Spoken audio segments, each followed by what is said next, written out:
Hello दोस्तों, मैं अनीस आप सभी का अपने YouTube channel Links Career Maker में आपका स्वागत करता हूं। और आज मैं बात करने वाला हूं ज्योग्राफी का 100 मोस्ट इंपॉर्टेंट क्वेश्चंस के।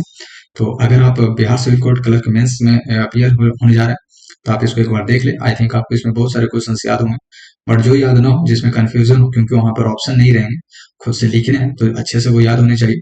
तो अगर इसमें जो भी क्वेश्चन आपको ना आए तो उसको अच्छे से लर्न कर लेना, ठीक है। और चलते हैं बिना किसी टाइम को वेस्ट किए हुए। भारत का कुल जन क्षेत्रफल कितना है? तो भारत का कुल क्षेत्रफल 32,87,263 किलोमीटर है, ठीक है।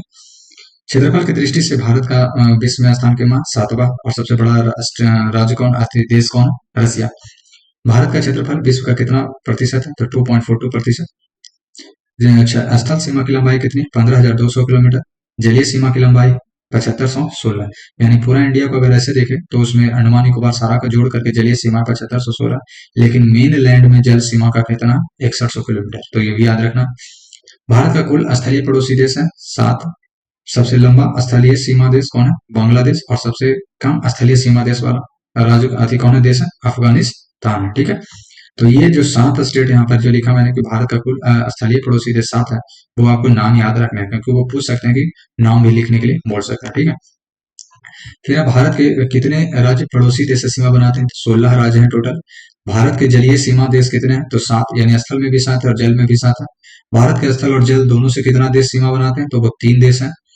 बांग्लादेश से लगा सबसे लंबा राज्य कौन है? पश्चिम बंगाल बांग्लादेश से। नेपाल से लगा सबसे लंबा राज्य उत्तर प्रदेश। और भूटान से लगा सबसे लंबा राज्य आसाम, ठीक है। ये इंपॉर्टेंट है तीनों। भारत का सबसे दक्षिणतम बिंदु बिंदु है इंदिरा पॉइंट। भारत का सबसे दक्षिणतम बिंदु इंदिरा पॉइंट। सबसे दक्षिण में इंदिरा पॉइंट। सबसे उत्तर में हो गया इंदिरा कॉल। सबसे पूर्व में हो गया कीबुथु। और सबसे पश्चिम में हो गया सर क्रीक, गुजरात, ठीक है। भारत और चीन सीमा का नाम क्या है? तो वो मैकमोहन रेखा, यानी भारत और चीन के बीच में जो रेखा है वो मैकमोहन रेखा है। भारत और पाकिस्तान के बीच में रेड क्लिफ रेखा है। और जैसा भी माहौल चल रहा है, ये रेड क्लिफ रेखा हो सकता है मोदी जी जल्दी ये समाप्त भी कर दें, फिर भारत और पाकिस्तान के बीच में कोई सीमा नहीं रहेगा। भारत और नेपाल के बीच की रेखा डुरंड रेखा। भारत और नेपाल के बीच की रेखा डुरंड रेखा। भारत और श्रीलंका के बीच की रेखा पाक स्ट्रेट है। भारत का सबसे निकटतम पड़ोसी देश कौन है? तो श्रीलंका। हम लोग को लगता है कि पाकिस्तान है, ये वो है, लेकिन ये भारत का सबसे निकटतम पड़ोसी देश है श्रीलंका। भारत का मानक समय कितना है? तो भारत का मानक समय 82.5 डिग्री पूर्वी देशांतर है, ठीक है। और ये इलाहाबाद के नैनी से होकर गुजरता है। भारत का मानक समय कितने राज्यों से होकर गुजरता है? तो भारत का मानक समय 5 राज्यों से होकर गुजरता है। कौन कौन राज्य है? सबसे ऊपर हो गया यूपी, फिर एमपी, फिर छत्तीसगढ़, फिर ओडिशा और फिर नीचे आंध्र प्रदेश, ठीक है। सर्वाधिक राज्य की सीमा से लगा राज्य, तो सर्वाधिक सीमा के रास्ते देश से लगा राज्य वो है उत्तर प्रदेश। सर्वाधिक राज्य की सीमा से, यानी उत्तर प्रदेश का सीमा 15 स्टेट से, या फिर मतलब एक इसमें तो इंटरनेशनल बॉर्डर भी लग जाता है। सर्वाधिक तटीय रेखा वाला राज्य कौन है? गुजरात। सर्वाधिक दक्षिण तटीय रेखा वाला राज्य कौन है? आंध्र प्रदेश। और ये गुजरात वाला बहुत इंपॉर्टेंट है, 2-3 बार सिविल कोड पूछ दिया है। और अगर इस बार पूछेगा तो सर्वाधिक तटीय दक्षिण तटीय रेखा वाला राज्य यानी आंध्र प्रदेश है। 3 और बांग्लादेश से घिरा राज्य त्रिपुरा। और भारत का सबसे ऊंचा दर्रा कौन है? काराकोरम दर्रा। भारत का सबसे ऊंचा दर्रा काराकोरम दर्रा। विश्व की सबसे ऊंची चोटी एवरेस्ट है। विश्व की सबसे ऊंची चोटी कौन है? एवरेस्ट। अरावली की सबसे ऊंची चोटी कौन है? गुरु शिखर। अरावली गुरु शिखर राजस्थान में पड़ता है, ठीक है। और अरावली बहुत ही मतलब पुरानी पहाड़ों में से एक है, ठीक है, पर्वत में से एक है। उत्तर भारत और दक्षिण भारत को अलग कौन कर रहा है? तो वो विंध्याचल की पहाड़ी अलग करता है, मोस्ट इंपॉर्टेंट है। मैकाल की सबसे ऊंची चोटी अमरकंटक। अमरकंटक से 2-3 नदी भी निकलती है, याद रखिएगा। सोन नदी निकलती है, महानदी निकलती है, नर्मदा नदी निकलती है। भारत का रोल छोटा नागपुर का पठार। दक्कन का पठार किस राज्य में? महाराष्ट्र में दक्कन का पठार। धारवाड़ का पठार कर्नाटक में है, धारवाड़ कर्नाटक में। नीलगिरी की पहाड़ी तमिलनाडु में, नीलगिरी तमिलनाडु। नीलगिरी की सबसे ऊंची चोटी कौन है? टोडा बेटा। और पश्चिमी घाट और पूर्वी घाट का मिलन स्थल को क्या कहते हैं? नीलगिरी, मोस्ट इंपोर्टेंट है। दक्षिण भारत की सबसे ऊंची चोटी अनायमुदी। कांडला बंदरगाह किस राज्य में? गुजरात में, कांडला गुजरात। और पारादीप बंदरगाह ओडिशा में। पारादीप कहाँ है? ओडिशा में। भारत का सबसे बड़ा बंदरगाह कौन है? प्रभु मुंबई। भारत का सबसे बड़ा बंदरगाह नगर, यानी बंदरगाह पर नगर, बसा नगर, मुंबई सालसेट द्वीप पर है। अंडमान निकोबार की राजधानी पोर्ट ब्लेयर। मैंग्रोव वन, सदापर्णी वन, पर्णपाती वन तीनों कहाँ पाए जाते हैं? तो ये तीनों के तीनों अंडमान निकोबार में पाए जाते हैं। सुंदरबन किस नदी का डेल्टा है? तो गंगा नदी का डेल्टा सुंदरबन, गंगा नदी का डेल्टा। विश्व का सबसे बड़ा ज्ञात नदी द्वीप माजुली। भारत का एकमात्र सक्रिय ज्वालामुखी बैरन। और भारत का एकमात्र सुसुप्त ज्वालामुखी नारकुंडम। लक्षद्वीप पर बोली जाने वाली भाषा लक्षद्वीप मलयालम। और मिनी काइपर जो भाषा बोली जाती है वो महल भाषा बोली जाती है, मिनी काइपर। गंगा नदी का बांग्लादेश में क्या कहते हैं? गंगा नदी को बांग्लादेश में पद्मा कहते हैं। ब्रह्मपुत्रा को अरुणाचल प्रदेश में दिहांग कहते हैं। और ब्रह्मपुत्रा को तिब्बत में सांगपो कहते हैं। और ब्रह्मपुत्रा को असम में ब्रह्मपुत्रा कहते हैं। ठीक है। राजस्थान की एकमात्र नदी जो साल भर बहती है तो वो है चंबल नदी। वो कौन है? चंबल नदी। प्रायद्वीपीय भारत की सबसे लंबी नदी, प्रायद्वीपीय भारत की सबसे लंबी नदी है गोदावरी। और सबसे छोटी ताप्ती, सबसे छोटी ताप्ती। भारत की सबसे बड़ी तटीय झील है चिल्का झील। ये पड़ता है उड़ीसा में और ये खारे पानी की झील है। भारत की सबसे बड़ी खारे पानी की झील सांभर झील। सबसे बड़ी नहीं बोल सकते हैं, सबसे ज्यादा खारा पानी है सांभर झील का राजस्थान में। भारत का सबसे मीठा पानी झील भूलर झील जम्मू कश्मीर। और भारत का सबसे बड़ा कृत्रिम झील है ना, कृत्रिम झील है गोविंद बल्लभ पंत सागर रिहंद नदी पर यूपी में। ठीक है। कोलेरू झील कहाँ है? आंध्र प्रदेश में स्थित है कोलेरू, आंध्र प्रदेश। भारत की सबसे ऊंचाई पर स्थित झील है चोलामो झील सिक्किम में। नागार्जुन सागर परियोजना, नागार्जुन सागर किस नदी पर? कृष्णा नदी पर। इस बार पीटी में पूछा गया क्वेश्चन। पूर्वोत्तर भारत की सबसे बड़ी मीठे पानी की झील है लोकटक झील। इस लोकटक झील में ही भारत का एकमात्र तैरता हुआ नेशनल पार्क जिसको बोलते हैं किबू लामजाओ और ये मणिपुर में। तो जो किबू लामजाओ भारत का एकमात्र तैरता हुआ नेशनल पार्क है वो लोकटक झील में है, लोकटक झील। और ये कहाँ है? मणिपुर में। भारत का सबसे ऊंचा जलप्रपात कुंचिका जलप्रपात बराही नदी पर कर्नाटक में। जो जलप्रपात किस नदी पर है? शरावती नदी पर कर्नाटक में।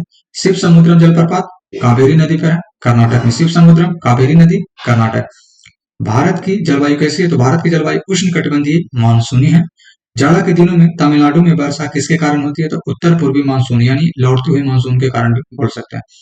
काल वैसाखी किस राज्य में चलने वाली है? तो पश्चिम बंगाल में काल वैसाखी। आम्र वर्षा कहाँ होता है? तो केरल में आम्र वर्षा होता है। विश्व में सर्वाधिक वर्षा वाला स्थान मानिसराम मेघालय, मानिसराम मेघालय। नदियों द्वारा लाई गई मिट्टी को कहते हैं जलोढ़ मिट्टी। पुराना जलोढ़ मिट्टी को कहते हैं बांगर और नई जलोढ़ मिट्टी को कहते हैं खादर। कपास के लिए सबसे उत्तम मिट्टी है काली मिट्टी। काली मिट्टी का एक और नाम है रेगुर मिट्टी, बहुत इंपॉर्टेंट है। लाल मिट्टी का लाल रंग लॉ ऑक्साइड के कारण होता है। भारत में हरित क्रांति के जनक है एम.एस. स्वामीनाथन। कपास उत्पादन में अग्रणी राज्य महाराष्ट्र, कपास में नंबर 1 महाराष्ट्र। भारत की सबसे लंबी सिंचाई नहर इंदिरा गांधी नहर सतलज नदी पर और ये राजस्थान में पड़ता है। कहाँ पड़ती है? राजस्थान में पड़ता है। तेल एवं प्राकृतिक गैस का मुख्यालय देहरादून। तेल एवं प्राकृतिक गैस ओएनजीसी जिसको बोलते हैं देहरादून में है। पेट्रोलियम किस चट्टान में देखने को मिलेगा? अवसादी चट्टान में। सबसे उत्तम श्रेणी का कोयला, सबसे अच्छा कोयला एंथ्रासाइट माना जाता है। आपको कमेंट बताना है कि सबसे खराब कोयला कौन होता है। बॉक्साइट उत्पादन में प्रथम राज्य ओडिशा, बॉक्साइट में नंबर 1 कौन है? ओडिशा। और बॉक्साइट में भारत आत्मनिर्भर भी है। भारत का मैनचेस्टर कानपुर को कहते हैं। भारत का बोस्टन सिटी अहमदाबाद। भारत का बोस्टन सिटी कौन है? अहमदाबाद। गोल्डन फाइबर के नाम से किसे जाना जाता है? जूट को जानते हैं, गोल्डन फाइबर कहते हैं। और इसका जो पूरा विश्व का मुख्यालय है वो ढाका में है। भारत में पहला चीनी मिल बिहार में खुला था 1903। भारत की जनसंख्या 382 अभी है, पहले 325 था। देश का एकमात्र पूर्ण साक्षर राज्य कौन है? केरल। एकमात्र कौन है साक्षर? केरल। न्यूनतम लिंग अनुपात वाला राज्य है हरियाणा। भारत का पहला national park Jim Corbett national park Uttarakhand में है। आप बताना कि जिम कॉर्बेट नेशनल पार्क का पहले का नाम क्या था, पुराना नाम क्या है? टाइगर स्टेट के नाम से किसे जानते हैं? मध्य प्रदेश को टाइगर स्टेट के नाम से जानते हैं। भारत का सबसे बड़ा national park Hemis national park है। कहाँ है आपको बताना है। बर्डमैन ऑफ इंडिया किसे कहते हैं? सलीम अली को कहते हैं Birdman of India, Salim Ali. Bhitarkanika national park Orissa में और भीतरकनिका नेशनल पार्क में ही है जितना भी कछुआ का प्रजाति रहता है 3-4 वो सारा भीतरकनिका नेशनल पार्क उड़ीसा में पाया जाता है। सुल्तानपुर नेशनल पार्क हरियाणा को में है, Sultanpur national park. Project tiger की शुरुआत 1973 में, उस समय जो प्रधानमंत्री थी इंदिरा गांधी थी। Tiger man of India Kailash श्रृंखला, क्योंकि जब ये प्रोजेक्ट टाइगर हुआ था तो उसका जो रूपरेखा तैयार किया था वो कैलाश श्रृंखला जी के द्वारा ही किया गया था। Namdapha tiger reserve Arunachal Pradesh, Namdapha Arunachal Pradesh. भारत की सबसे बड़ी जनजाति गोंड जनजाति, सबसे बड़ी कौन है? गोंड जनजाति। और टोटा जनजाति कहाँ निवास करती है? नीलगिरी में। टोटा जनजाति नीलगिरी में निवास करती है। तो I think it's a clear. इतना आपके लिए मतलब ये मेरे लिए सफिशियंट है। इतना नहीं बोल सकते कि जितना भी अगर ज्योग्राफी आएगा तो इसी से आएगा, लेकिन अगर इस हिसाब से थॉट से सोचे कि ज्योग्राफी से एक क्वेश्चन मैक्सिमम आ सकते हैं, उससे ज्यादा तो नहीं आ सकते। लेकिन अगर एक क्वेश्चन आए तो वो मोस्ट इंपॉर्टेंट क्वेश्चन ही रहेंगे, तो वो 100 में आई थिंक मेरे हिसाब से वो मिल जाएंगे। ठीक है, मैंने गिना तो नहीं है कि ये कितने हैं, बट ये 100 के अप्रोक्सीमेट होंगे। तब तक के लिए जय हिंद जय भारत। हाँ, अगर कमेंट अच्छा लगे भाई तो कमेंट कर दिया कर और लाइक कर दिया करना, ठीक है, क्योंकि ना कमेंट और ना लाइक करते हो तो फिर मजा नहीं आता फिर बनाने में वीडियो। ठीक है, फिर से एक बार बोलेंगे जय हिंद जय भारत।